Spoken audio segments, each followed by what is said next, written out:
Oh gosh, I'm playing the first Super Mario Bros, but it's so slow. I need a faster game so I don't die of boredom. And that was how the world was given Bubsy. I mean, have you seen how fast this game is? But wait, I thought Sonic was supposed to be the fastest thing alive. So, Sega, explain to me why this Bobcat is faster than the fastest thing alive. Well, Bubsy was inspired by the first Sonic game, so let's give it a shot through Sonic Mega Collection Plus on the PS2. I swear, I'm a real gamer, I just don't have a Sega Mega Drive. I'll get it eventually, I swear, just leave me alone. I'm just gonna play it through this, okay? I'm a real gamer. I'm a real gamer. Let's just see how, so I can answer the question about Bubsy. See how Sonic is fast and how Bubsy became faster. That needs to be explained. My gaming integrity doesn't matter in this situation. I have a question for you. Have you ever heard of Alex Kidd? Well, he was a failure and Sega needed to get rid of him. So they looked at a hedgehog and said, let's make him blue. Which ended up causing everybody born after 1991 to do a double take when they found out what a hedgehog actually looks like. You don't look at this and think, wow, that looks like Sonic. We all know that every great game doesn't need a story, and Sonic the Hedgehog doesn't have one. Unless we look at the manual, but that's not interesting enough. I'm just gonna make up my own story based on what the game is showing me. Because that's funny. Ha ha ha ha ha ha ha ha ha. So Sonic is a blue guy who goes fast with the goal of killing the evil fat man who is trying to take over the world with the Chaos Emeralds. Because that's just how every Sonic game works, there's really nothing all that different here. Sonic 1 is broken into 6 zones with 3 acts each. The gameplay is very simple. You move, jump and run, and sometimes go fast. Wait, sometimes? Sometimes? Go fast? Sometimes go fast. Oh dear! Green Hill Zone is the perfect example of a first level, and is also pretty misleading when it comes to the rest of the game. But at least Green Hill Zone is fun. It teaches you all the base mechanics through its level design, and doesn't have somebody tell you to press A to jump. Seriously, some games do that. And the first boss with Eggman is very simple, just avoid the wrecking ball. After you win, you are either thinking, well, it's just the first boss, things will get better from here. Or you enjoyed the boss and are hyped to see how much better the levels will get. And then everything goes south with Marble Zone setting the pace for the rest of the game. All of that going fast the game got you used to, gone, in favor of traditional platforming. I usually wouldn't be too upset, but this is a Sonic game. Going fast doesn't lead to the best results in a platformer.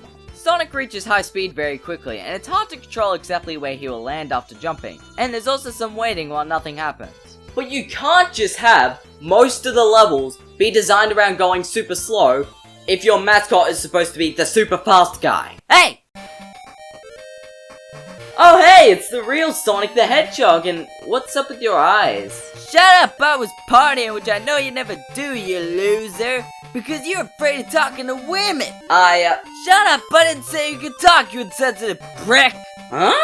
How am I insensitive? You think because I have to go fast all the time?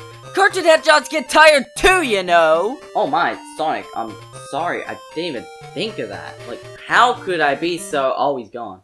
Overall, Marble Zone isn't the worst thing ever. Its only problems are that it's repetitive, drawn out, and boring. That, and also doing a piss poor job at being a follow-up to Green Hill Zone. I get that it's setting the stage up for the rest of the game, but you need to get the player used to how the rest of the game's gonna be. Instead of just dropping them in going, good luck, insert one word insult here. Honestly, I feel Spring Yard Zone would have done a better job of easing the player in. There are plenty of speed sections, platforming, avoiding spikes, and less sections where you just have to wait in comparison to Marble Zone.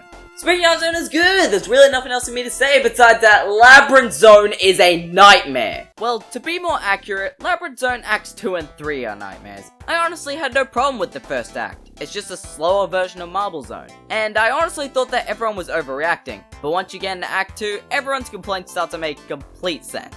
I feel like now is the perfect time I should mention that you only get 3 lives, and you can only get continues in the special stages. And once you've run out of continues, then it's back to the beginning for you. Because of this, I took advantage of Sonic Mega Collection Plus's save state feature and saved every time I reached a checkpoint. Even if I had gotten so good at this game I could pass through everything easily, if I mess up once on the Act 3 boss, I can kiss that playthrough goodbye. There are so many ways you can die on this boss. Drowning, getting hit by the spikes, and... Okay, that is all of them. I will admit that. But it's so easy to die that it feels like doing anything kills you. And I haven't even talked about all the trial and error I experienced on the same level before I even reached the boss. If you somehow survive all that, you reach Starlight Zone. Starlight Zone is like therapy. It gets rid of your problems, but it's not exactly the most fun experience life can offer. It's a very basic level, but it's a nice change of pace. I really like what they did with the boss fight. There are 3 seesaws that Eggman will put spiky balls on, and you have to jump on the other side or use Eggman's drops to launch yourself up to the top. After that, we have Scrap Brain Zone, where... What's this? Eggman actually being intelligent? In my Sonic game? Other than that, this level is more difficult than Starlight Zone, but I'll take anything other than Labyrinth Zone at this point. You have got to be kidding me. Scrap Brain Zone Act 3 is Labyrinth Zone Act 4, with all of the awful level design kept intact, but this time, most of the level's underwater. So yeah, I'm pissed. Which is perfect, because I'm ready to crack this egghead wide open on the final zone. It's a very simple boss fight where you need to guess which pod Eggman is in, and hit him and avoid these laser things. Once you've done that, you have saved the day. But, did you really? If you want to get the good ending in Sonic the Hedgehog, you have to get all of the Chaos Emeralds. But how do you get those Chaos Emeralds? I don't know. To get a shot at getting a Chaos Emerald, you need to have 50 rings by the end of the stage and reach the big ring. And yes, it is possible to miss the big ring, which is just the worst. The special stage has you controlling Sonic as he goes through an automatically moving maze to find the Chaos Emerald. If I hadn't have made it clear earlier, the levels are very difficult, and losing rings happens so often that I've only had enough rings to enter the special stages twice. Which honestly isn't a problem for me, due to the good ending pretty much just being the regular ending but with flowers. I don't think even people who absolutely love flowers would think all that is worth it.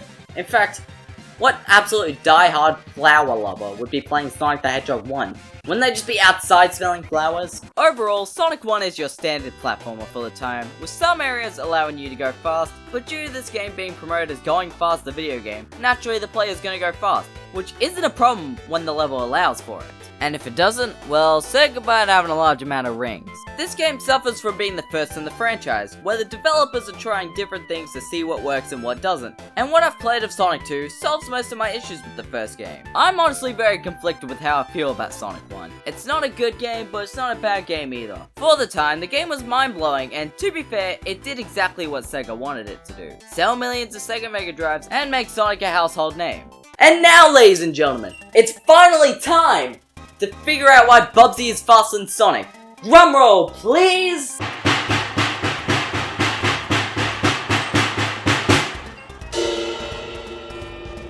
Bobcats are faster than hedgehogs in real life. What? You want a funny answer? Fine. Bubsy does crack! Bubsy's feet are made of soap! Bubsy doesn't wear shoes! Bubsy can fly and Sonic can't, so he's automatically superior. Cause who needs gotta go fast when you get what could possibly go wrong?